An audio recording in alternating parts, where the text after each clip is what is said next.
fazia nessa cultura, nessa época. Ele pediu ao pai a parte da herança dele antes que o pai morresse. É como se ele dissesse assim: eu queria que você estivesse morto. Eu quero seus bens, mas eu não quero a sua presença. Ele pediu: me dá a minha parte, a parte dele na herança que ele queria gastar, ele queria ir embora. E ele foi. Versículo 13. E poucos dias depois, o filho mais novo, ajuntando tudo, partiu para uma terra longínqua e ali desperdiçou seus bens, vivendo dissolutamente. E havendo ele já gasto tudo, houve naquela terra uma grande fome e começou a padecer necessidades.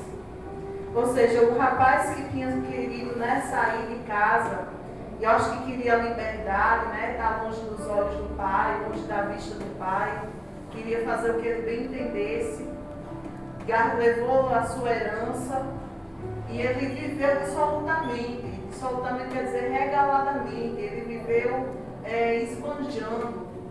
E de repente ele se viu sem nada. Ele passou a padecer necessidades.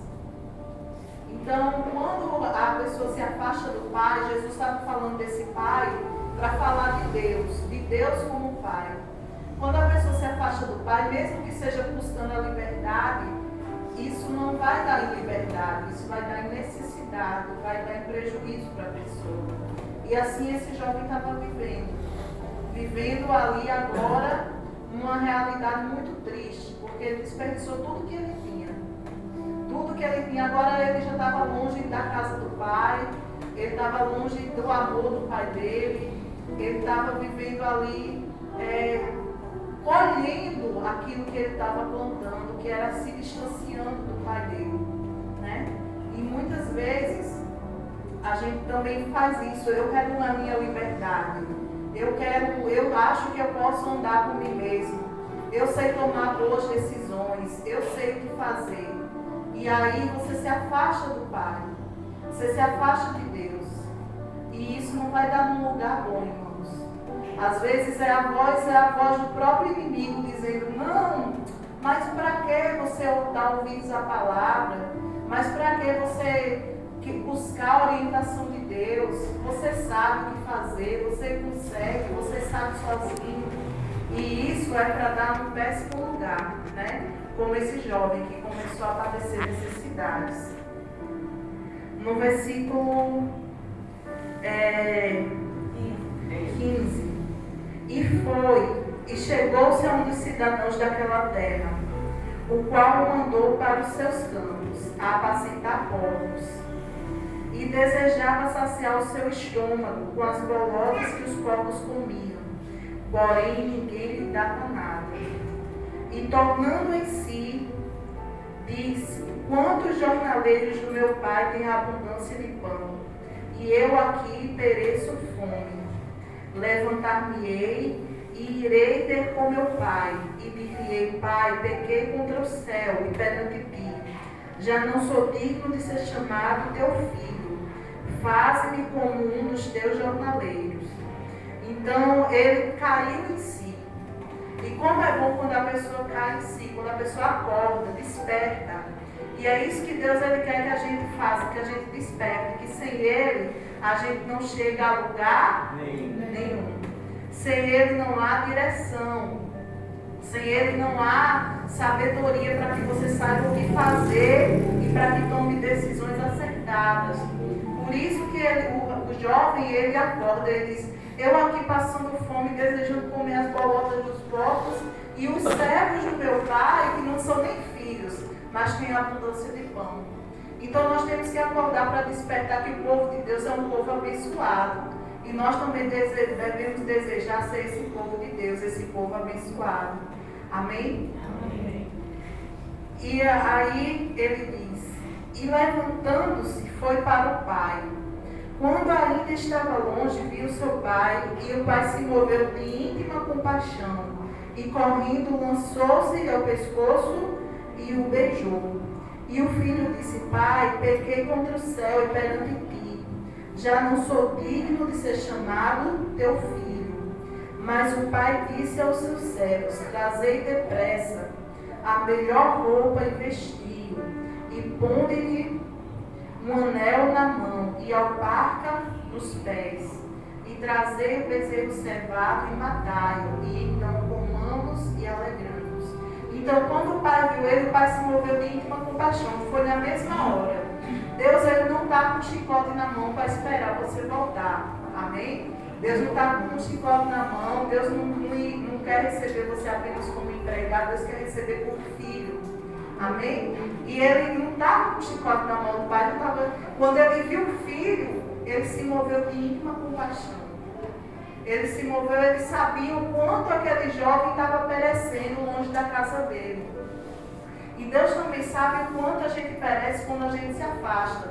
Porque às vezes fisicamente a gente se encontra na igreja, mas o nosso coração está distante.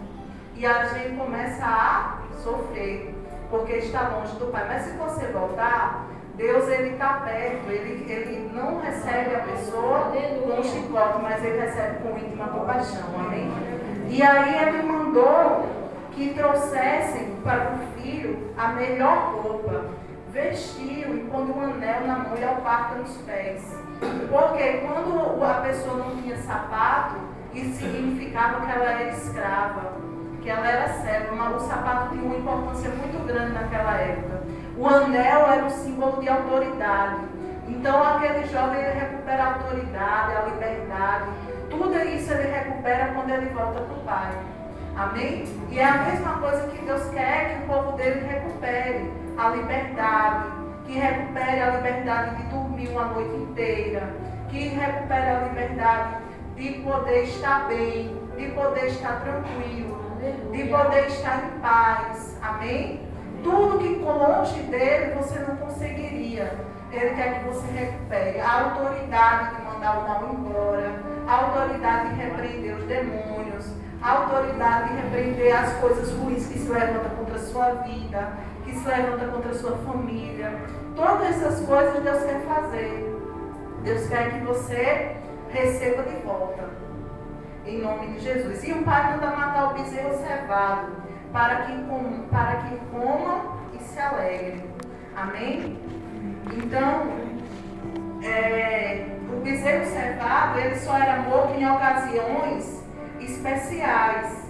Eles deixavam lá o bezerro engordando e só quando havia alguma ocasião especial era que esse bezerro era morto. Mas ainda sobre o filho pródigo, eu quero que a gente veja 2 versículos sobre o amor do pai e a gente vai passar para essa outra parte depois do filho pródigo.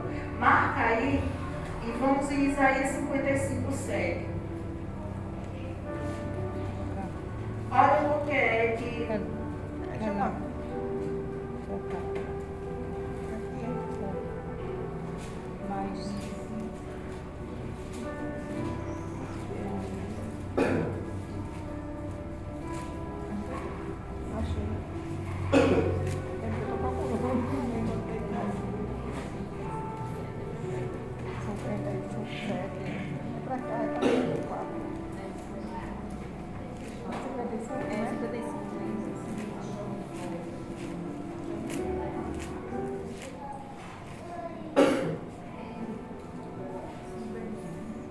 Olha só o que é que fez, ó.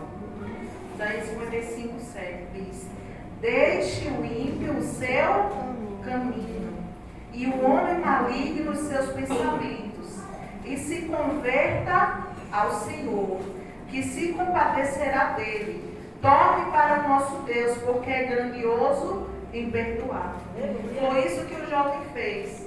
E aí a mesma coisa que Deus estava falando para o seu povo em todas as gerações, falando aqui nessa geração de Isaías, que deixe o ímpio o seu caminho. Quando aquele jovem lá que gastou tudo que tinha, fez pintou 7, cortou 8 e fez tudo que não devia fazer, quando ele volta e se arrepende, Deus ele é grande em perdoar, e Deus perdoa ele, né? O pai que é o símbolo de Deus, perdoa aquele jovem.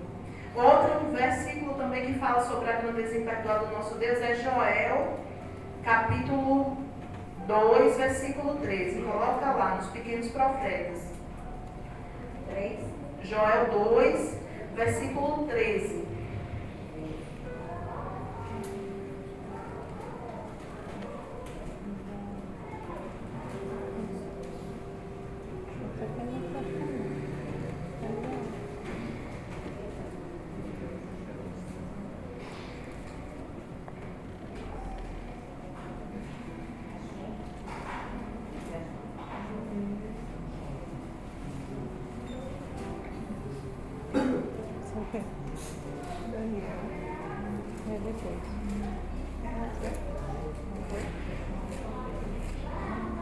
Joel 2, 13. Acharam?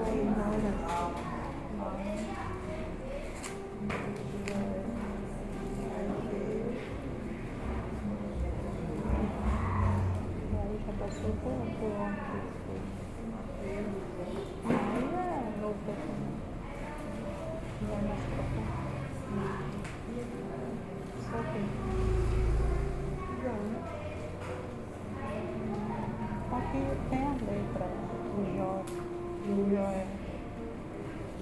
Ok. Essa letra aqui.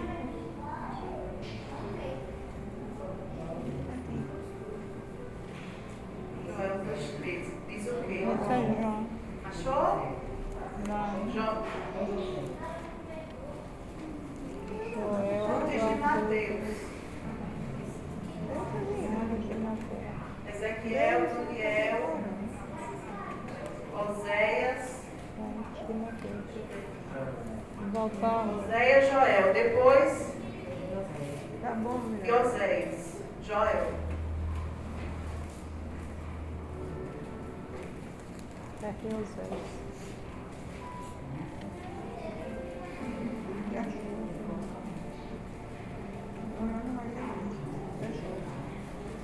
Joel 2, versículo 13.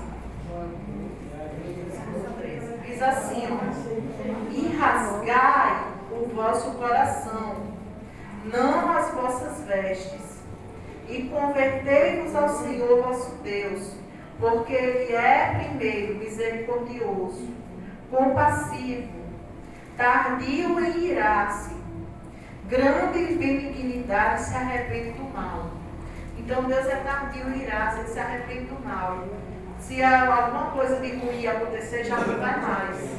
Ou seja, aquele jovem, quando ele se converte, quando ele volta, ele se converter, ele muda a direção da vida dele, o Pai recebe ele. Porque o nosso Deus é grande em perdoar, porque Ele é compassivo, tardio em irar-se, grande em benignidade, é a vontade de fazer o bem e se arrepende do mal.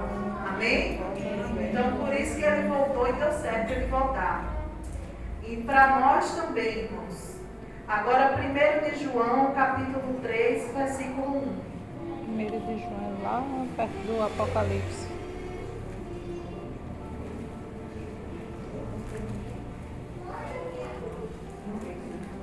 1 de João, capítulo 3, versículo 1.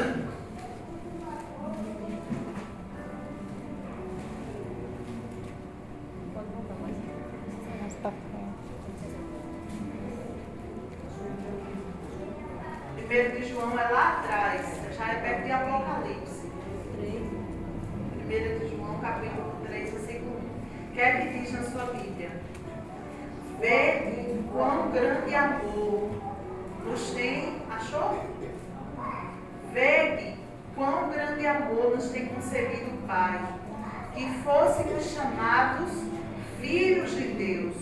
Por isso o mundo não nos conhece, porque não conhece a Ele. Ou seja, aquele jovem não ia ser mais um jornaleiro na casa do Pai. Não ia ser mais um servo, ele ia ser um filho. Porque esse é o amor que Deus nos tem concedido, de sermos chamados filhos de Deus. Amém? Diga, Deus é meu Pai. Deus é o nosso Pai. Amém? Glória a Deus. Então, por isso que ele recebe ele, dando um anel de autoridade, colocando as sandálias da liberdade nos pés dele, vestindo ele tirando dele toda a sujeirada que ele tinha vivido ali naqueles dias que ele tinha passado distante. Amém? Vamos voltar agora para a história, Lucas 15, versículo 11.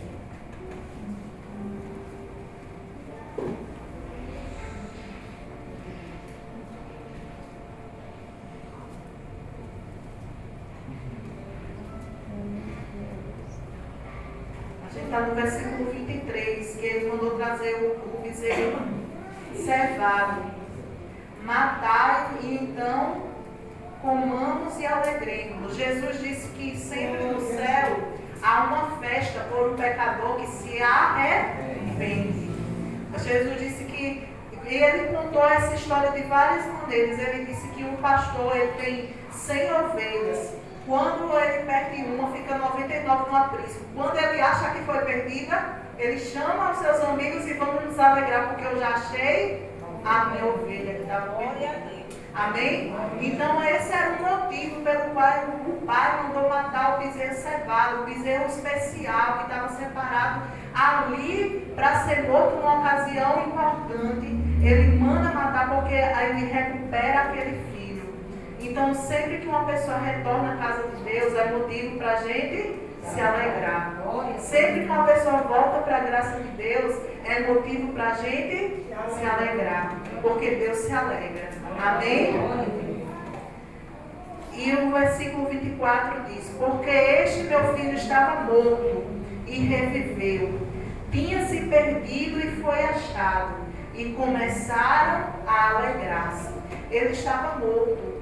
A situação dele era perigosa, porque ele estava morto espiritualmente, ele estava separado do Pai, ele estava separado de Deus, né? E ele diz, ele estava morto e reviveu. Quando ele cai em si, que ele toma uma atitude e volta, é como se ele tivesse saído da morte para a vida. Como se ele tivesse saído ali da destruição para a vida eterna agora. E ele disse isso e eles começaram a se alegrar. Mas o que aconteceu? 25. E o seu filho mais velho estava no campo. Porém, quando veio, chegou perto da casa e ouviu a música e as danças. E chamando um dos servos, perguntou-lhe: que era aquilo? E ele lhe disse: veio teu irmão, e teu pai matou o bezerro cevado, porque o recebeu são e salvo.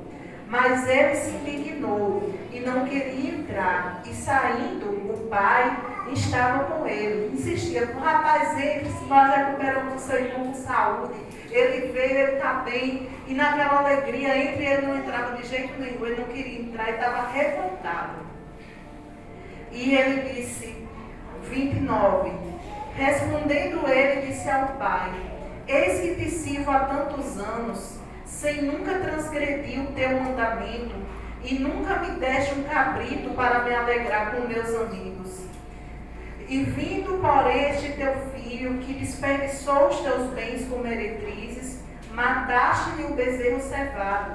E ele lhe disse: filho, tu sempre estás comigo, e todas as minhas coisas são tuas.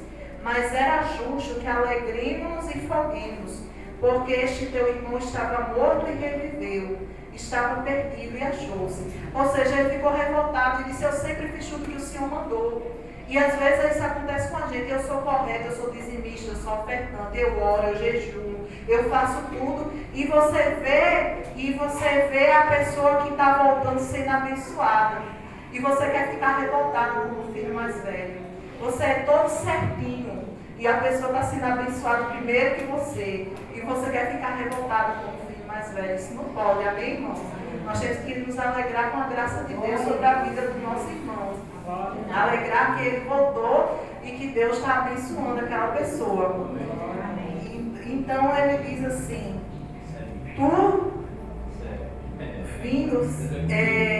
então ele diz: era justo alegrarmos e folgamos, porque este teu irmão estava morto e reviveu, tinha se perdido e foi achado. Então se alegre com o filho pródigo, se alegre com o filho que volta. E se você é o filho pródigo, se você se sente distante, volte, porque o nosso Deus é Pai e Ele lhe recebe como filho. Amém? Amém. Em nome de Jesus, vamos orar, vamos responder a palavra de Deus em nome de Jesus Cristo.